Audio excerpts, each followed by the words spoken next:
दोस्तों, एक बार फिर से स्वागत है आपका हमारे चैनल स्टडी एंड रिक्रिएशन में। तो बने रहिए हमारे वीडियो में, देखते रहिए वीडियो को। आइए शुरू करते हैं वीडियो को लाइक कर दें, कमेंट करें तथा वीडियो को शेयर करना ना भूलें, चैनल को सब्सक्राइब कर लें। तो आइए आज शुरू करते हैं। आज की क्लास में हम समुद्रगुप्त के बारे में जानकारी लेंगे कि समुद्रगुप्त कौन थे। समुद्रगुप्त मगध के सम्राट थे। जैसा कि हमारी कहानियों में बताया जाता है कि किसी भी देश की उन्नति और समृद्धि के लिए राजनीतिक स्थिरता और आंतरिक सुरक्षा अत्यंत आवश्यक होती है। इसके अभाव में साहित्य, संस्कृति, उद्योग तथा ललित कलाओं का ह्रास होने लगता है। मौर्य साम्राज्य के बाद भारत के भिन्न भिन्न भागों पर एक लंबे समय तक अनेक छोटे बड़े राजाओं का आधिपत्य था। सभी शासकों के स्वार्थ अलग थे और उनकी कामनाएं अलग थी। उस समय ईर्ष्या, द्वेष, अभिमान और पारस्परिक कलह का बोलबाला था। ऐसे ही समय में चंद्रगुप्त प्रथम का पुत्र समुद्रगुप्त मगध का सम्राट बना। समुद्रगुप्त की माता का नाम कुमार देवी था। यह अत्यंत उदार और करुण स्वभाव की महिला थी। इस काल का इतिहास जानने के मुख्य स्रोत स्तंभ है। प्रयाग स्तंभ के अनुसार समुद्रगुप्त बाल्य अवस्था से ही विलक्षण प्रतिभा से संपन्न था। वह साहस और वीरता की प्रतिमूर्ति था।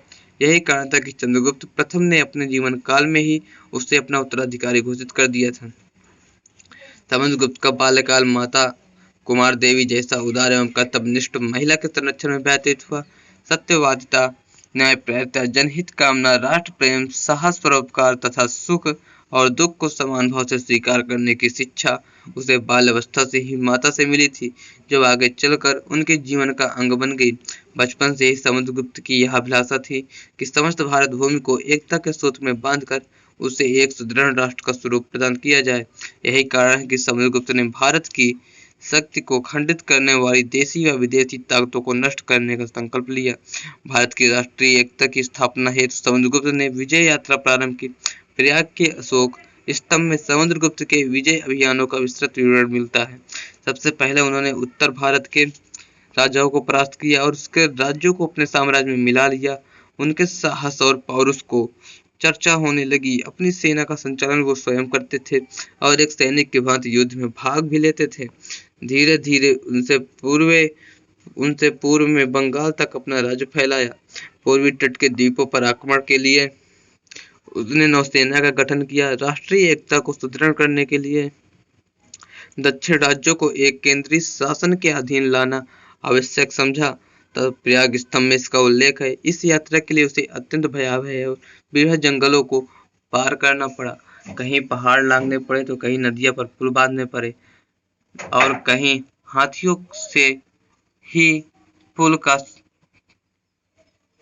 सहारा लेना पड़ा। समुद्रगुप्त ने मध्य प्रदेश में प्रवेश करके दक्षिण कौशल की राजनगरी श्रीपुर पर घेरा डाला।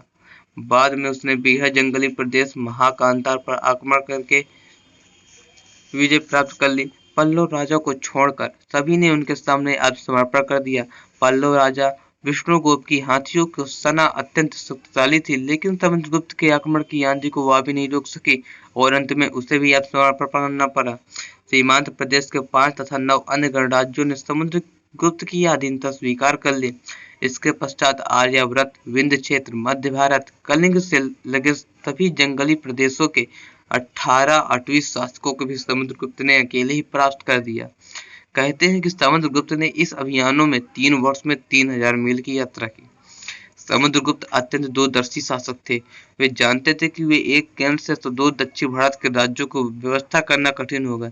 इसलिए दक्षिण भारत के शासकों को परास्त करने के पश्चात उसने अपने साम्राज्य में नहीं मिलाया और उनका राज्य अनुग्रह पूर्वक उन्हीं को वापस कर दिया। इस प्रकार लगभग संपूर्ण भारत पर समुद्रगुप्त का अधिकार हो गया। लगभग समस्त भारत पर विजय पताका फहराने के पश्चात समुद्रगुप्त ने अश्वमेध यज्ञ किया।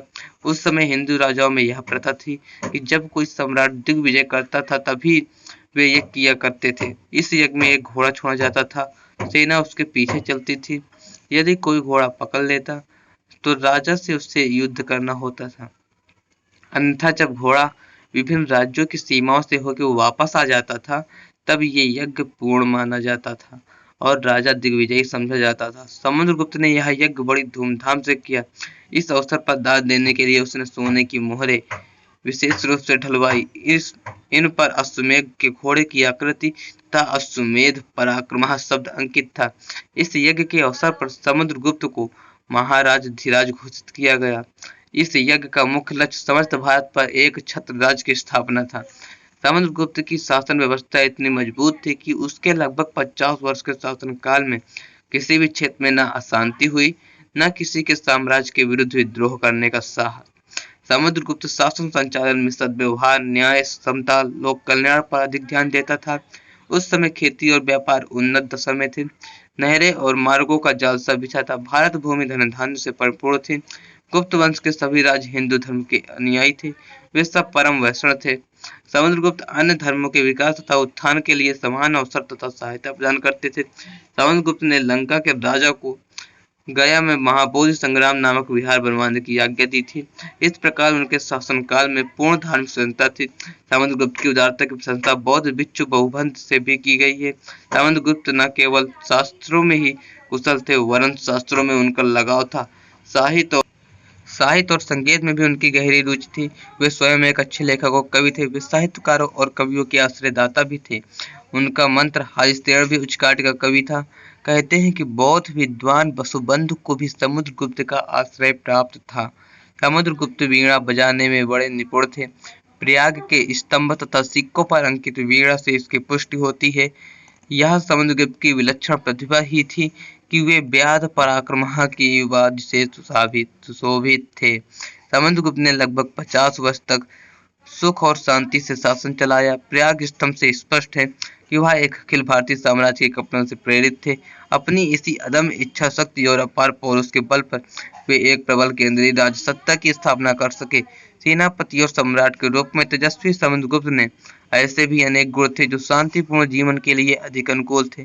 प्राप्त सिक्कों और अभिलेखों से हमारे समक्ष एक ऐसे वज्रदेह शक्तिशाली सम्राट की मूर्ति खड़ी होती है जिसने देश को धन धान से परिपूर्ण किया। तत्कालीन बौद्धिक एवं सांस्कृतिक संपन्नता से उस नवयुवक को सूत्रपात किया जिसमें 5 सदियों से छिन्न भिन्न हुई राजनीतिक राष्ट्रीय एकता पुनः स्थापित हो गई। इसे भारत का स्वर्ण युग भी कहा जाता है।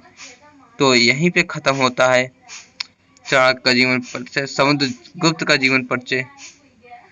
तो फिर अब अगले वीडियो में हम महाकवि कालिदास के बारे में जानेंगे। तो बने रहिए तब तक के लिए हमारे वीडियो पर।